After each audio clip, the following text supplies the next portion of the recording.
Ikki. Biz film haqida gapiryapmiz. Yangi sarguzashtlarga boy fentezi janridagi badiiy film. Jarayonni ko'rgili kelyaptimi? 32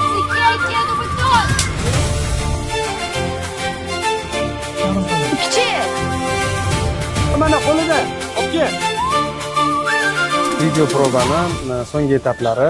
Bu jarayonimizda bolajonlarimiz syomka joyini, plashatkani ich-ichidan his qilishiga hamma sharoitlarni yaratib, ulardagi bor emotsiyani maksimal darajada olish. Tasvirga olish jarayonidan oldingi bo'lgan o'z-o'zidan bolalar bilan ishlash mas'uliyatli narsa. Oson tomoni qanaqadir kadringizni qo'yganingizda samimiy bo'ladi. Mardon roliga tayinlandi. 5 ta nomzod bor. Albatta Mardon roli meniki bo'ladi. Mirzo rolidaman. 5 tasini ichida men ham bormoqman. Eng главный rolda bo'lib. Film bolalar kontentini rivojlantirish markazining buyurtmasiga ko'ra Illumina studiyasi tomonidan ishlab chiqarilmoqda. Hamkor tashkilot Ijtimoiy himoya agentligi.